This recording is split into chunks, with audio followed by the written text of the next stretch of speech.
खोजी टीवी के मुअज़्ज़िज़ दोस्तों, मैं हूं माजिद मलिक और आप तमाम देखने और सुनने वालों को अस्सलाम वालेकुम। नाज़रीन ग्रामी, पाक फौज से गद्दारी करने वाले 9 मुल्ज़िमान गिरफ्तार हो गए।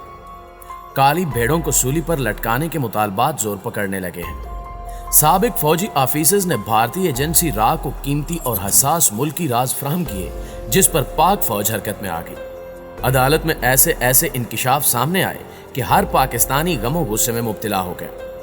आखिर इन अफसरान ने यह घटिया हरकत क्यों की और भारतीय हुकूमत ने इन अफसरान को कितनी रकम फराहम की, इन सब की तफसील आगे चलकर आपसे शेयर की जाएगी, जबकि आपको बताया जाएगा कि कैसे अक़वाम मुत्तहिदा ने भारत के कहने पर पाकिस्तान को धोखा दिया।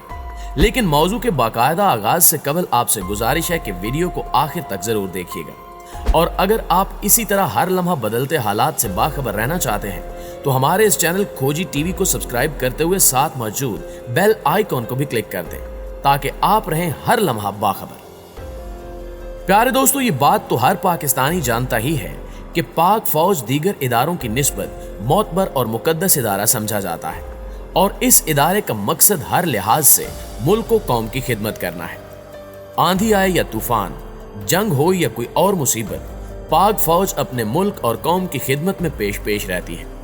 जबकि ये भी एक मुसलमा हकीकत है कि इस इदारे के पास मुल्क की हसास मालूमात भी होती हैं, जिसे दुश्मन से शेयर करना गोया खुदकुशी के मुतरादिफ है। इसलिए खुफिया एजेंसी या फिर पाक फौज में आला ओहदों पर फायज अफसरान से यह हलफ लिया जाता है कि वो किसी सूरत मुल्क की अहम राज दुश्मन से शेयर नहीं करेंगे। ताहम फिर भी कुछ काली भेड़ें ऐसी भी होती हैं जो अपना ज़मीर बेचकर मुल्क के अहम राज दुश्मन तक पहुंचा देती हैं, और ऐसे ही अफराद को गद्दार का लक़ब दिया जाता है। वक्त के साथ साथ इन गद्दारों को गिरफ्तार करके अंजाम कार तक भी पहुंचाया जाता है, और ऐसा सिर्फ पाकिस्तान में ही नहीं बल्कि दुनिया की हर फौज में होता है। अगर बात की जाए पाकिस्तान की, तो जनरल राहील शरीफ के दौर में भी कई काली भेड़ों को उनके अंजाम तक पहुंचाया गया, जबकि कमर जावेद बाजवा ने भी इस हवाले से खसूसी मुहिम चला रखी है, और इनके अहद में भी कई एक गद्दार और मुल्क दुश्मन गिरफ्तार हो चुके हैं। गुज़श्ता रोज भी एक ऐसी खबर सामने आई जिसने पूरे पाकिस्तान में गमो गुस्से की लहर दौड़ा दी है।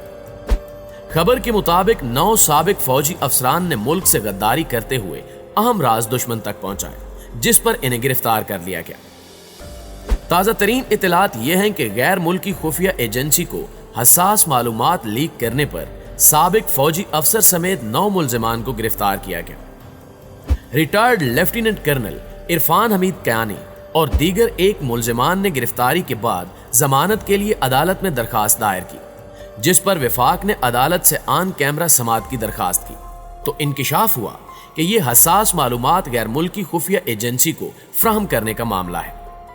मुल्ज़िमान की जानिब से दरखास्त में मौक़िफ़ अपनाया गया कि FIA ने काउंटर टेररिज्म विंग के असिस्टेंट डायरेक्टर की मुदीयत में ऑफिशियल सीक्रेट एक्ट के तहत 18 मई 2021 को एक मुकदमा दर्ज किया, जिसमें पटिशंस नामजद ही नहीं है, सिर्फ नामजद मुल्ज़िमान के बयान पर हमें गिरफ्तार किया गया।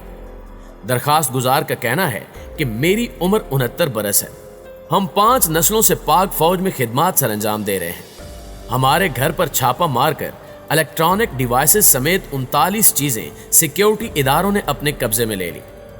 पटिशनर को ना सिर्फ तशद्दुद का निशाना बनाया, बल्कि अहले खाना से मिलने की इजाजत भी नहीं दी जा रही। दूसरी जानिब कानून नाफिज करने वाले इदारों की जानिब से गिरफ्तार मुल्ज़िमान से तफ्तीश जारी है, जबकि इनके ज़ेरे इस्तेमाल इलेक्ट्रॉनिक डिवाइसेस कब्जे में लेने के बाद मुआयने के लिए फ्रांसिक लैब भिजवा दी गई हैं, जिसकी इब्तिदाई रिपोर्ट ने राज अफशा किया कि ये तमाम अफसर भारतीय खुफिया एजेंसी राज से राब्ते में थे, और फौज से रिटायर्ड होने वाले इन अफराद ने हसास मालूमात रा को फ्राहम की। इस खबर ने पूरी पाकिस्तानी कौम को सख्त सदमा पहुंचाया है, और सोशल मीडिया सार्फिन मुतालबात कर रहे हैं कि इन गद्दारों को सरेआम सूली पर लटकाया जाए।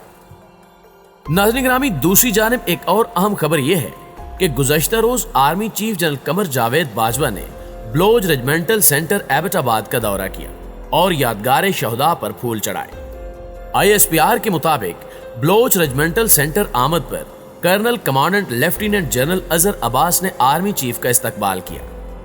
आर्मी चीफ ने ब्लोच रेजिमेंटल सेंटर में तकरीब से खिताब भी किया।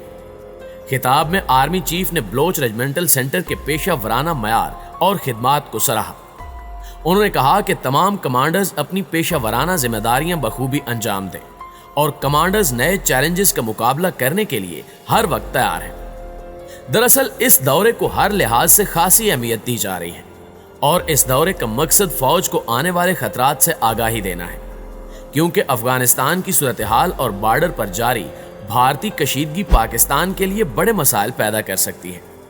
یہی وجہ ہے کہ پاک فوج کی اعلیٰ قیادت خود میدان میں ہے۔ بھارت ہر وہ ہتھ کنڈا استعمال کرنے کی کوشش کر رہا ہے جس کی مدد سے پاکستان کو نقصان پہنچایا جائے۔ افغانستان کی بگڑتی صورتحال پر چند روز قبل منعقد ہونے والے اقوام متحدہ کے اجلاس میں پاکستان کو مدعو نہ کرنا اس بات کا ثبوت ہے کہ بھارت نے اپنی صدارت میں ہونے والے اجلاس کی مدد سے پاکستان کو افغانستان کے معاملے سے دور رکھنے کی کوشش کی ہے، مگر پاکستانی حکومت نے بر وقت ایکشن لیتے ہوئے تمام عالمی اداروں کو احتجاجی مراسلے ارسال کر دیے ہیں اور زبردست طریقے سے اس عمل کی مذمت کی جا رہی ہے۔ گزشتہ روز پاکستان نے بھارتی سربراہی میں ہونے والے سلامتی کونسل کے اجلاس میں افغان نمائندے کی پاکستان کے خلاف الزام تراشی کی مذمت کی۔ ترجمان دفتر خارجہ زاہد حفیظ چودھری نے کہا کہ سلامتی کونسل کے پلیٹ فارم کو پاکستان کے خلاف پراپوگنڈے کے لیے استعمال کیا گیا۔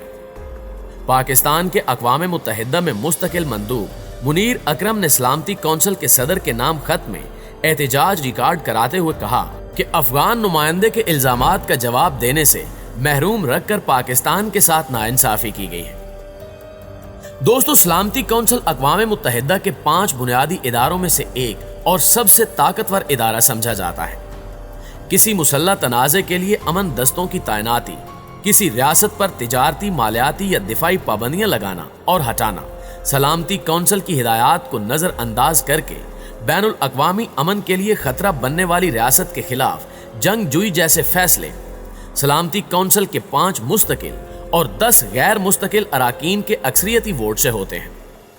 بھارت 2 سال کے لیے سلامتی کونسل کا غیر مستقل رکن ہے۔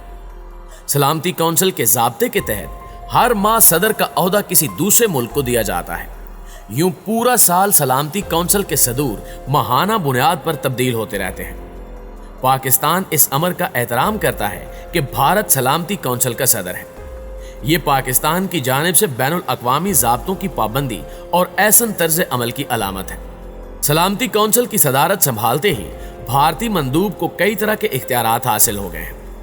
بطور صدر ان کی کوشش ہے کہ سلامتی کونسل کے ایجنڈے پر جو نکات لائے جا رہے ہوں وہ ان کی منظوری دیں۔ اگرچہ انہیں سیکرٹری جنرل کی جانب سے سفارشات ملتی ہیں، لیکن حتمی ایجنڈا ترتیب دینے میں صدر با اختیار ہوتا ہے۔ سلامتی کونسل کا صدر اگر چاہے کہ کوئی خاص معاملہ ایجنڈے میں شامل نہ کیا جائے تو وہ ایسا کرنے کا قانونی اختیار رکھتا ہے، لیکن بین الاقوامی سفارتی اور سیاسی روایات کی پاسداری کرتے ہوئے سلامتی کونسل کا صدر خود کو اپنے وطن کی سیاست اور تنازعات میں غیر جانبدار رکھتا ہے۔ لیکن افسوسناک امر یہ ہے کہ بھارت کے مندوب اپنے منصب کے پہلے ہفتے میں ہی جانبدار طرز عمل کا شکار دکھائی دینے لگے ہیں۔ سلامتی کونسل کے حالیہ اجلاس میں افغان نمائندے نے پاکستان پر الزام لگایا کہ وہ ان کے ملک میں بدامنی پھیلانے کی کارروائیوں میں ملوث ہے۔ افغان نمائندے نے پاکستان پر طالبان کی مدد کا الزام بھی عائد کیا۔ پاکستان نے سلامتی کونسل کے صدر کو خط لکھا کہ اسے کونسل کے اجلاس میں شریک ہونے اور افغان نمائندے کے الزامات کا جواب دینے کا موقع دیا جائے۔